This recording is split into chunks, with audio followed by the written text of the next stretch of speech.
In this video, we're diving into one of the most common questions new GoHighLevel users have. Should I send a broadcast or build a campaign? What's going on, everyone? My name's Eric Hunsker, and here on this channel, we cut through the fluff to help you master GoHighLevel. If you've ever wondered whether to send a one-time message or create a series of automated touches, stick around. We're going to break down the differences between broadcasts and campaigns, why they matter, and when to use each one in both email and SMS. Choosing the right tool. Have you ever sent a blast email to your entire list, only to see low engagement? Or maybe you built a long sequence that hardly anyone completed. The problem might not be your message, could be the format. Broadcasts and campaigns serve different purposes, and using the right one can dramatically improve your results. So let's dive into how to pick the right tool for your goal. What is a broadcast? A broadcast is a one-time message sent to a group of contacts. It goes out once, or at a scheduled time. It doesn't repeat unless you manually send it again. Think of it as a public announcement or a mass text you send on holidays, product launches, or flash sales. When to use a broadcast. Time-sensitive announcements. Launching a new course, opening registration. Use a broadcast to spread the word quickly. One-off promotions, flashy sales, holiday discounts, or limited time offers can perform best as broadcasts. Simple updates. Informing your audience about business hours changes, new features, or policy updates. Feedback requests. After a live event or webinar, send a broadcast to thank attendees and ask for feedback.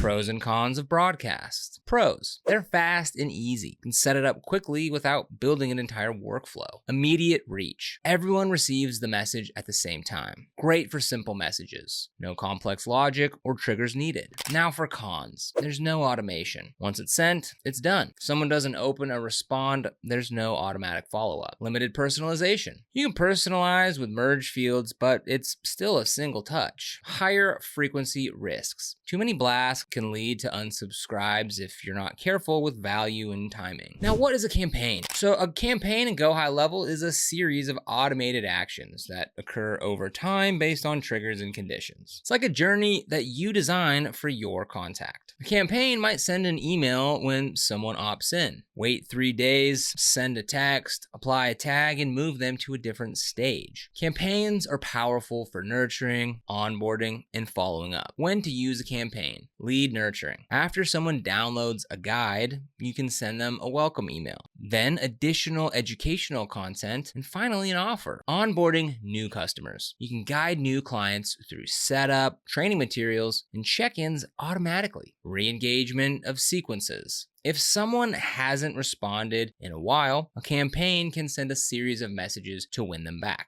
Appointment reminders. Send a confirmation, follow up, and post appointment feedback requests automatically. Pros and cons of campaigns. Pros. Automation. Set it once and let it run. It's great for evergreen marketing, personalized journeys. Use conditions and branches to tailor messages based on behavior. Increased engagement. Multiple touches over time, nurture relationships, and improve conversions. Cons. More complex setup. Building campaigns requires mapping out the journey and setting triggers. Delayed gratification. Results build over time. Not ideal for urgent announcements. Maintenance. Campaigns need occasional updates to remain relevant. Building a broadcast step by step. Choose your channel. So decide whether you're sending an email, an SMS, or both. Consider your audience and the nature of your message. Select your recipients. Use tags, custom fields, or segments to narrow down your audience. You might pick all contacts tagged customers or a smart list of webinar registrants. Then write your message. Keep it clear and concise. Use merge fields for personalization.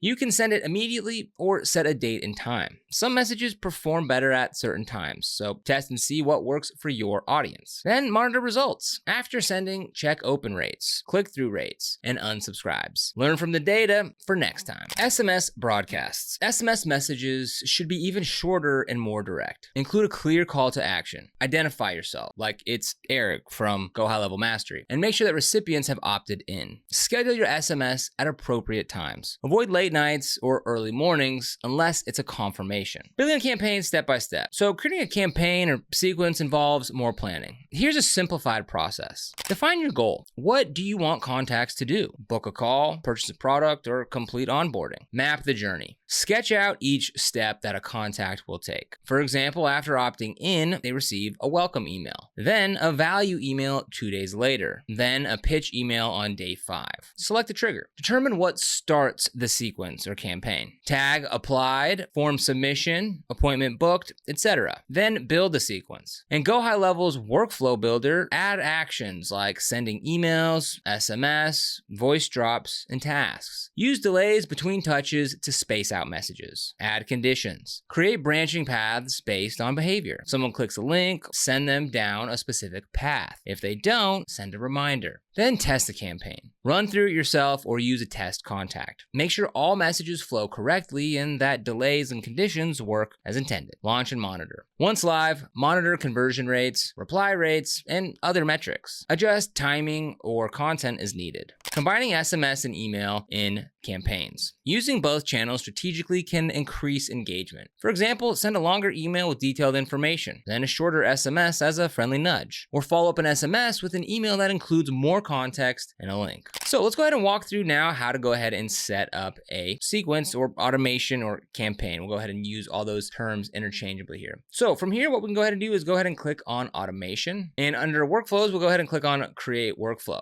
Now you can go ahead and create one from scratch, or you can go ahead and use it with AI. So this is in beta, so we'll go ahead and set something up. Let's go ahead and create an automation to send a thank you email after someone purchases a coffee cup.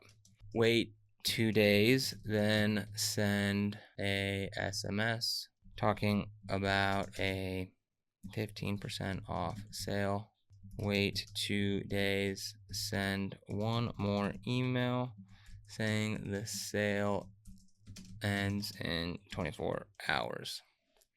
Go ahead and start with that. Go ahead and send it off, and then AI is going to go ahead and work in the background to go ahead and build this for us. Broadcast versus campaign. When to choose. So here's how to decide which one to use. Urgency. If you need to share something now, use a broadcast. Campaigns and automations take time to unfold. Goal complexity. For simple announcements or single actions, then just use the broadcast blast. For more nurturing or multi-step conversations, that's where the automations come into play. Audience size and behavior. Broadcast to everyone in your selected group. Campaigns can branch and adjust based on engagement, leading to more tailored experiences. Compliance and frequencies. Too many broadcasts can annoy people. Campaigns and automation spread communication out, reducing fatigue. All right, so it looks like the AI went ahead and built out our automation here. We can go ahead and see that the AI went ahead and built this out for us. Now, obviously, there's going to be some stuff that we need to come in here and, confirm, but we can see order submitted for a coffee cup. There we go. That is the trigger to start this off. And it's going to go ahead and send a thank you email. Let's go ahead and click on that and see the email that it sent. Thank you so much for purchasing a coffee cup from us. We truly appreciate it. There we go. And we go ahead, we see it can wait 2 days. Send an SMS for 15% off. Enjoy a special 15% off sale just for you. Don't miss out on this limited time offer. Gonna wait another 2 days and then send the follow-up email. So now obviously this is gonna have to go in and be, tweaked a little bit, but it's really great to start from there. And that's one thing I love about GoHighLevel and their new AI workflow builder. Best practices for each. So broadcast best practices. Segment your list. Don't send every broadcast to everyone. Target based on interest and activity. Mind your frequency. Use broadcasts sparingly. If you send too often, people tune you out. Provide clear value. Make sure every broadcast answers what's in it for me for the recipient. Follow legal guidelines. Include an unsubscribe link, identify your business, and respect time of day rules for SMS. Campaign automation best practices. Keep it personal. Use merge fields and conditional logic to tailor your messages. Focus on one goal. Each campaign should guide contacts to a specific outcome. Don't mix unrelated objectives. Monitor and iterate. Watch your stats and adjust the timing, messaging, or branches accordingly. Integrate with your CRM. Use tags and custom fields to move contacts through stages based on campaign actions. Combining broadcasts and campaigns. Sometimes the best results come from using both strategies together. Kick off events with a broadcast and nurture with a campaign. For example, send a broadcast to announce a webinar. Then enroll registrants in a campaign that delivers reminders, the replay link, and follow-up offers. Use broadcasts during campaigns. If something urgent comes up while people are in an ongoing campaign, it's okay to send a broadcast as long as it doesn't conflict with your campaign messaging. Segment based on broadcast engagement. You can tag people who clicked in a broadcast and enroll them in a targeted campaign. Those who didn't engage might be nurtured differently. Follow-up broadcasts with SMS reminders. After sending an email broadcast, send a quick text to remind them to check their inbox or confirm attendance. So there's really no one-size-fits-all answer to whether you should use broadcasts or campaigns, the one-offs or the automations. The choice depends on your goal, timing, and audience. Broadcasts are great for timely, one-off announcements. Campaigns shine when you need to nurture leads, onboard customers, or build relationships over time. But with GoHighLevel, you have the tools to do both seamlessly. So start by deciding your goal, then choose the format that makes the most sense. And remember, you can always combine strategies to maximize your results. So if you want to go ahead and get started with GoHighLevel, don't forget we've got that extended 30-day free trial link for you down in the description below. This is an affiliate link, which means we do earn a small commission when you use it at no extra cost to you. And it really helps support the channel and lets us keep making free GoHighLevel tutorials, walkthroughs, and deep dives. So if you end up using them, seriously, thank you so much. And if you found this video helpful, don't forget to like, subscribe, and hit that notification bell so you never miss another GoHighLevel breakdown. Here on GoHighLevel Mastery, we teach you how to get more clients, automate smarter, and grow your business using GoHighLevel the right way, whether you're brand new or leveling up your agency. But other than that, thank you so much for watching, and we'll see you here in the next video.